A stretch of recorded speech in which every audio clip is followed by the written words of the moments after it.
Canada ay isang North American country na binubuo ng 10 probinsya at 3 teritoryo. Ito ang ikalawa sa pinakamalaking bansa sa buong mundo at ang border nito sa Amerika, ang pinakamahabang border na lupa sa buong mundo. Isa ito sa may pinakamataas na standard of living in the world. Ang Canada ay mula sa salita ni St. Lawrence Iroquoian na kanta na ang ibig sabihin ay village or settlement. At sa bansang ito magmumula ang ating liham. Dear Mommy Chloe, ako si Marie Chris Valencia at narito ako ngayon sa Canada at nagtatrabaho bilang isang caregiver. Sana ay mapili mo ang istorya kong ito para naman maging in ako kumbaga. I'm 29 years old and until now, I'm still single. Anyway, ikikwento ko sa iyo ang kwento ng aking una at kaisa-isang pag-ibig. Kwentong akala ko ay sa comics o pelikula lamang nangyayari. Ngunit nangyayari din pala sa tunay na buhay. Magkaklase kami ni Rod sa high school. Noon pa lang ay high school sweetheart na kami hanggang sa makagraduate kami ng high school. Open ang relationship namin sa aming mga magulang. Noon pa man ay sinasabi kong mukhang magkiklik kaming dalawa kung kami man ang magkakatuluyan dahil alam ko na ang kanyang buong pagkatao. Tulad ng mga bagay na ikinagagalit niya at mga bagay na ikinatutuwa niya. Kumbaga ay nakapag-adjust na kaming pareho sa sitwasyon. Nakapagpatuloy ako sa aking pag-aaral sa college, Mommy Chloe, samantalang si Rod ay hindi dahil kapos sila financially. Kung tawagin si Rod ng aming mga kaklase ay Christopher dahil kamukha raw ito ni Christopher De Leon. Matangkad ito sa height na 5'9" at laging campus model. Tisoy din ito at balbon pa. Ang mga mata nito ay singkit na tinernuhan ng mapupulang labi. Hindi mo nga aakalain na nanggaling sa mahirap na pamilya si Rod. Actually, maraming nagkakagusto kay Rod sa eskwelahan namin. Kaya't masasabi kong maswerte ako dahil ako ang naging girlfriend niya at naging one-woman man siya. Hindi ko nga alam kung ano ang nakita sa akin ni Rod dahil hindi naman ako maganda. Kumbaga ay average lang ang aking itsura. Ang isa pa sa nagustuhan ko kay Rod ay dahil magaling siyang maggitara. Kilig-kiligan nga ang mga classmates namin kapag kinakantahan ako ni Rod sa high school tuwing break time namin. Para kasi akong hinaharana. Wish nga rin daw ng iba kong classmates na may makilala rin silang isang Rod na nanghaharana sa kanila. Nagpatuloy ang aming relasyon ni Rod na masasabi kong almost perfect. Though may mga problemang dumarating but we managed to solve it agad. Alam kasi namin na mahal namin ang isa't isa at baka kapag pinatagal pa namin ang aming tampuhan ay mag-suffer na ang aming relationship. Madalas pumunta ng bahay si Rod. Nandoon kami lagi sa likod bahay namin sa Bulacan sa ilalim ng punong kaimito o star apple. Ang puno nga ng kaimito ang piping saksi sa aming matamis na pagmamahalan. Kung maaari nga lang kunin itong ninong o ninang sa kasal namin ni Rod, ay kukunin namin dahil alam ng punong kaimito maging ang aming mga problema. Botong-boto rin ang aking ama kay Rod. Paano naman kasi? Tinuruan ng aking ama na uminom si Rod kaya't naging drinking buddy na rin niya ito. Minsan nga ay sa bahay pa nakakatulog si Rod dahil sa kalasingan. Talagang masaya ang aming relasyon ni Rod, Mommy Chloe. Ako naman ay hoping na talagang maging kami na pagdating ng araw at sana ay hindi rin magbago ang aming pagtitinginan kahit na may mga tuksong dumarating. Sabi ko nga sa kanya, maging matatag kami sa problemang dumarating lalo na at nagsisimula pa lamang ang aming relasyon. We've only just begun to live, white lace and promises, a kiss for luck and we're on our way. We've only begun. Before the rising sun, we fly. So many roads to choose. We'll start off walking and learn to run.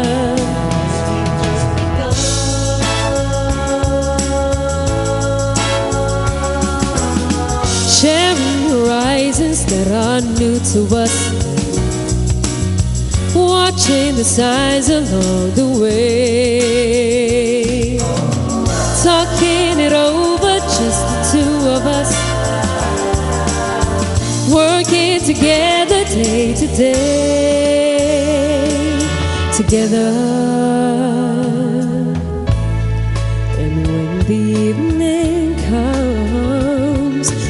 smile. So much of life ahead. We'll find a place where there's room to grow. And yes, we've just begun.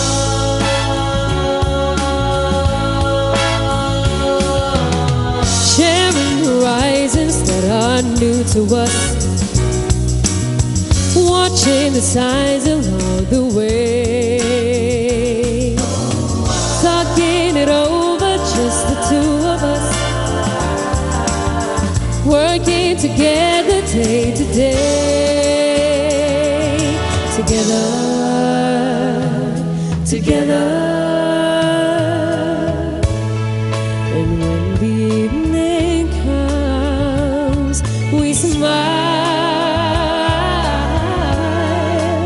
So much of life ahead. We'll find a place where there's room to grow.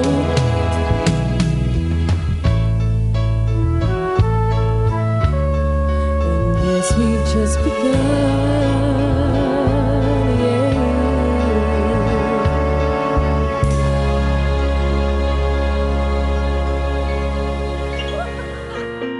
Tulad ng nauna kong sinabi, Mami Chloe, nangarap ako na maging kami na ni Rod pagdating ng araw. Ngunit talaga nga sigurong some good things never last. Dahil sa pagiging mahirap ni Rod kung kaya't napilitan itong sumama sa kanyang tiyuhin sa Maynila upang magtrabaho sa isang construction site. Bagamat noong una ay constant ang aming communication, ngunit hindi sa lahat ng oras, lalo na kapag nawawalan siya ng load. Ang mga bagay na yon ang hindi ko maintindihan. Naging makitid ang isip ko sa pagtanggap kapag hindi siya nakakasagot sa aking text. Hindi ko na inisip na kaya siya naroon ay dahil kailangan ng kanyang pamilya ng pera at ang ipambibili niya ng load ay ipadadala na lamang niya para sa kanila. Because of the distance, kung kaya't hindi namin naipapaliwanag at hindi napag-uusapan ng maayos ang problemang dumarating na naging dahilan kung bakit minabuti naming pansamantalang mag-cool off muna. Masakit para sa akin ang aming paghihiwalay ni Rod, Mami Chloe, dahil siya ang aking kauna-unahang naging boyfriend. Sinabi ko nga sa kanya noon na siya lamang ang aking una at huling mamahalin. Ngunit talagang hindi mo hawak ang kapalaran. Darating at darating ang panahon na merong mga magbabago. Ilang araw ko ring iniyakan ang aming paghihiwalay ni Rod, ngunit umasa pa rin ako noon na magkakabalikan kami dahil alam ko na pareho pa rin naming mahal ang isa't isa. Paminsan-minsan ay nagkukumustahan pa rin kami ni Rod kaya't malakas ang kutob ko na magkakabalikan pa kami. Isang araw inabalitaan kong bumalik ng Bulacan si Rod para bisitahin ang kanyang ina. Nagkaroon kasi ito ng karamdaman. Nagkaroon kami ng pagkakataon na makapag-usap. Nang magkita kami ay doon namin na-realize na talagang mahal pa rin namin ang isa't isa, kaya't nagdesisyon kaming magbalikan. Nangako naman ako na mas lalawakan ko pa ang aking pangunawa kapag hindi siya makasagot sa aking text. Tulad ng inaasahan, hindi na ako katulad ng dati na aburido kapag hindi siya nakakapag-text. Ngunit ilang buwan pa ang dumaan ay nagulat ako kay Rod dahil hindi lamang siya masipag mag-text sa akin, kundi tumatawag pa. Sinabihan ko siya na baka maubos ang kanyang sweldo dahil sa kanyang ginagawa. Ngunit sinasabi niya lagi sa akin na nag-overtime siya kaya't medyo mataas ang kanyang nakuhang sweldo. Nagpatuloy kami sa ganong setup na madalas siyang tumawag sa akin. Sa parte ko ay ikinatuwa ko yon upang ma-monitor ko ang kanyang mga ginagawa sa Maynila. Isang araw ay nagdesisyon akong isorpresa si Rod sa kanyang pinagtatrabahuhan. Araw ng linggo noon kaya't alam kong pahinga niya. Sinabi niya rin sa akin na hindi siya uuwi ng Bulacan, kaya't alam kong nasa construction site lamang siya. Stay in kasi sila doon ng kanyang tiyuhin. Madali kong natagpuan ang kanyang pinagtatrabahuhan. Mga ilang hakbang lamang at mararating ko na ang gate ng biglang may pumaradang sasakyan sa tapat nito. Nakita kong bumaba si Rod na may dalang mga bag na halatang galing ng shopping mall. Agad na nagtanong ang aking sarili kung bakit nakaka-afford si Rod na mag-shopping samantalang construction worker lamang ito at nagpapadala pa ng pera sa kanyang nanay na may sakit. Ngunit agad ko ring pinawi ang aking pagdududa. Sinabi ko sa aking sarili na baka naman isinama lamang si Rod at ginawang tagabitbit. Tatawagin ko sana si Rod, ngunit walang lumabas na boses sa aking bibig nang makita kong dumukwang ito sa bintana ng kotse at may hinalikan. Agad akong pinagmulahan ng mukha. Pagkatapos nito ay walang lingon likod na pumasok ng gate ng construction site si Rod, kung kaya't hindi ko na nagawa pang tawagin ito. Sa gilid ng gate ay may nagtitindang babae. Agad akong nagtanong kung sino ang may-ari ng sasakyan na sinakyan ni Rod. Sinabi ng babae na yun daw ang girlfriend ni Rod. Hindi ko pinahalata sa babae na nagulat ako sa sinabi niya. Minabuti kong umupo muna sa upuang naroon at nagtanong-tanong pa ako. Doon ay napag-alaman ko na magdadalawang linggo na raw palang karelasyon ni Rod ang nasabing babae na kung tawagin ng ali ay Ma'am Tess. Balo raw si Ma'am Tess at may 2 anak. Ito rin daw ang general manager ng nasabing construction site at in love daw ito kay Rod. Biglang namula ang aking mata sa aking narinig. Noon ko lang napag-alaman na kaya pala madalas ang pagtawag-tawag sa akin ni Rod ay dahil may nagsusustento na ritong isang mayamang babae. Agad akong nagpaalam sa ali nang maramdaman kong tutulo na ang aking mga luha. Habang pabalik ng Bulacan ay wala akong ginawa kundi ang umiyak sa loob ng bus. Mabuti na lamang at halos walang pasahero noon kung kaya't malaya kong naibuhos ang aking sama ng loob. Nang gabing iyon ay nagdesisyon na akong makipaghiwalay sa kanya kaya't nang tumawag si Rod ay nakipag-break na ako dito. Hindi ko itinago ang aking nalaman at hindi rin naman siya nagsinungaling. Actually, kahit na magsinungaling pa siya ay wala na rin kwenta dahil alam ko na ang buong katotohanan. Sinabi ni Rod sa akin na kaya lamang niya nagawa yun ay para na rin sa kanyang may sakit na ina. Nahihirapan na raw kasi sila kung saan kukuha ng pambili ng gamot. Nakiusap si Rod na wag akong makipaghiwalay dahil hindi naman daw niya seseryosohin ang nasabing babae, ngunit nakapagdesisyon na ako. Ilang araw na panay ang text at tawag ni Rod sa akin, ngunit hindi ko ito sinasagot. Nagsawa na rin siguro siya dahil matapos ang halos 3 linggong hindi ko pagsagot sa kanyang mga text at tawag, ay kusang tumigil na ito.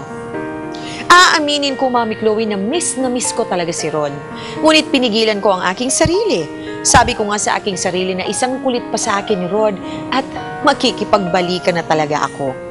Namimiss ko kasi ang ginagawa niyang pangharana sa akin sa tuwing nakakakita ako ng gitara. Maging noong nagtatrabaho pa siya sa Maynila, ay kinakantahan pa rin niya ako sa cellphone. Ganon ka-sweet si Rod. When I was young, I'd listen to the radio, waiting for my favorite songs. When they played, I'd sing along. It made me smile. Those were such happy times, and not so long ago, how I wondered where they'd gone. But they're back again, just like a long lost friend. All the songs I love so well, every sha-la-la-la, every whoa-whoa still shines.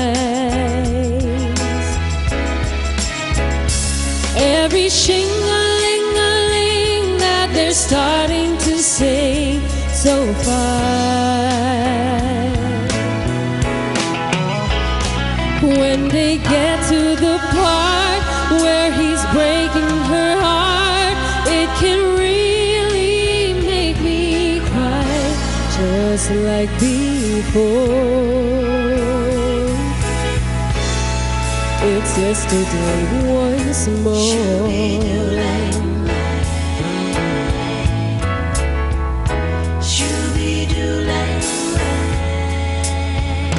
Looking back on how it was in years gone by, and the good times that I had, makes today seem rather sad.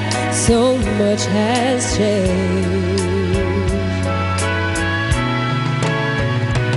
It was songs of love that I would sing to then, and I'd memorize each word.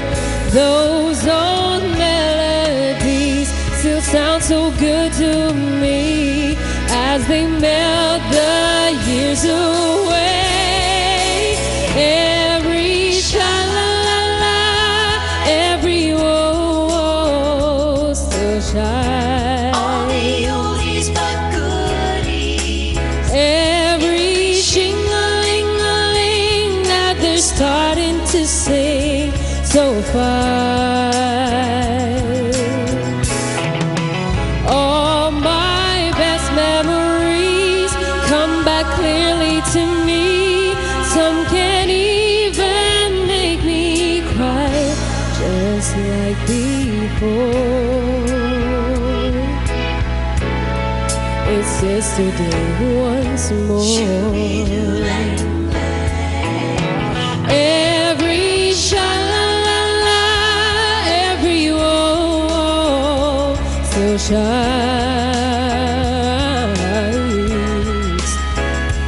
Every shing-a-ling-a-ling that they're starting to sing so fine. Every sha-la-la-la, every woe still shines. Every shing-a-ling-a-ling that they're starting to sing so fine.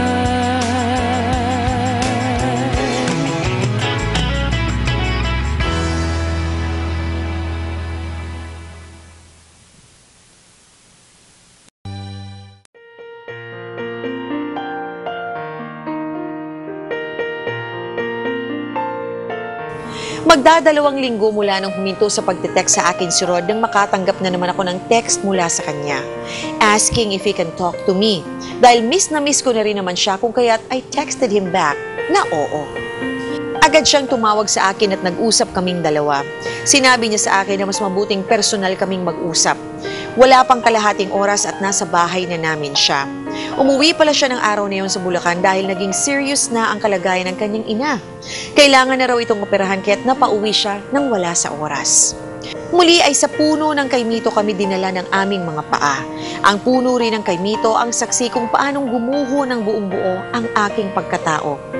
Iyon ay dahil sa akala kong pagkakaroon ng susunod na kabanata sa aming relasyon ni Rod ay tuluyan na palang matutuldukan. Parang mga paang nag-uunahan sa pag-agos ang luha sa aking mga mata nang sabihin sa akin ni Rod na mahal pa rin niya ako at walang sino mang makakapag-alis nun. Sinabi niya rin sa akin kung maaari niya akong mahalikan sa labi at kahit na hindi pa kami nagkakapatawaran ay naging mahina ako nang dahan-dahan niyang ilapat ang kanyang mga labi sa aking mga labi. Niyakap niya akong mabuti at tumulo na rin ang kanyang luha habang sinasabi niyang mahal na mahal niya ako at ako lamang ang babaeng mamahalin niya. Ramdam ko ang sinseridad sa sinasabi sa akin ni Rod, Mami Chloe, ngunit sa gilid ng aking isip ay may mga katanungan ako na gusto kong magkaroon ng kasagutan. Lumayo ako sa pagkakayakap sa akin ni Rod. Tiningnan ko siya at hindi pa ako nagtatanong ay may narinig na akong goodbye mula sa kanya. Lalo akong naguluhan sa aking narinig. Hindi pa man ako nagtatanong ay sinabi na niya sa akin kung bakit niya nasabi ang salitang goodbye. Kaya pala siyang kipagkita sa akin, Mami Chloe, ay upang sabihin lamang niya na mahal niya ako. Ngunit yun na ang huli naming pagkikita. Nagdesisyon na raw siyang pakasalan ng Ma'am Tess na sinasabi na ang ale na nakausap ko. Mabigat raw sa kanyang kalooban ang kanyang gagawin, ngunit kailangan daw dahil kailangang maoperahan sa lalong madaling panahon ang kanyang ina dahil kung hindi ay tuluyan na itong mamamatay. Ang pagpapakasal lamang daw kay Ma'am Tess ang nalalabi nilang pag-asa. Bagamat hindi raw siya pinilit ng kanyang mga magulang, ngunit hindi niya raw kayang makita ang kanyang ina na unti-unting mamamatay samantalang maari pa naman itong mabuhay kung papayag lamang siyang magpakasal kay Ma'am Tess.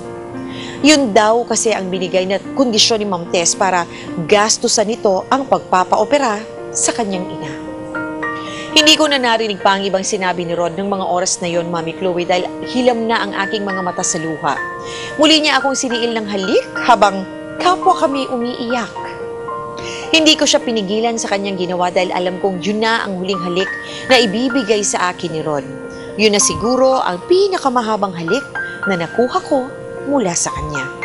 Yun na rin siguro ang pinakamasarap na halik na kanyang ibinigay at pinakamapait dahil alam kong huli na yon. Pagkatapos noon, Mami Chloe, ay wala siyang imik na umalis. Maging ako ay nagbistulang pipi at walang ginawa kundi ang umiyak na lamang ng mga oras na yon. Pakiramdam ko ay tumigil ang pag-inog ng mundo sa akin ng mga oras na yon. Tingin ko sa paligid ay nagkulay itim at ang mga mukha ng mga tao ay naging blanko. Mula noon, Mami Chloe, ay hindi na kami nagkita pa ni Rod. Nabalitaan ko na ikinasal na sila ng nasabing Ma'am Tess. Hanggang ngayon ay sumasagi pa rin sa akin ang masasayang alaala namin ni Rod, Mami Chloe. Ang tanging alaala lamang na iniwan niya sa akin ay ang kanyang gitara.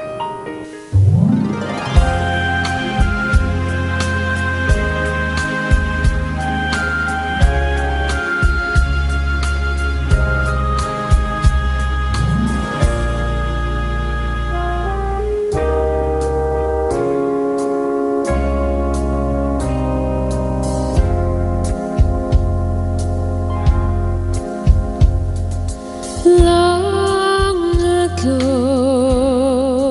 and oh so far away,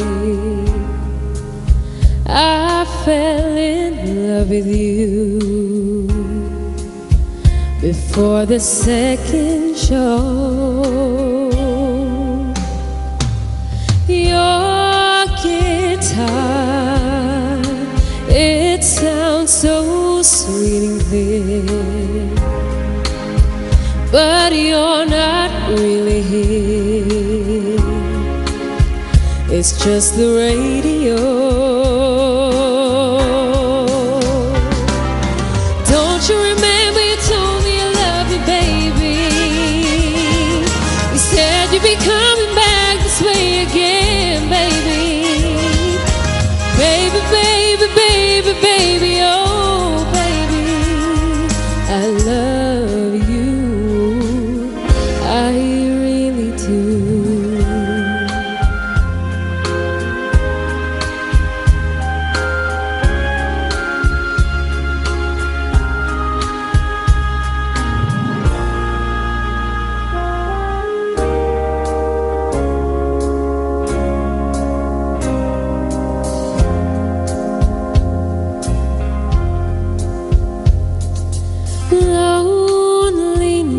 Loneliness is such a sad affair, and I can hardly wait to be with you again. What to say to make you come again? Come back to me again, and play your sad guitar. Don't you remember you told me you love me, baby? You said you'd be coming back this way again, baby. Baby, baby, baby, baby, oh baby, I love you, I really do. Don't you remember you told me you love me, baby? You said you'd be coming back this way again, baby. Yeah, baby, baby, baby, baby, oh baby, I love you, I really do.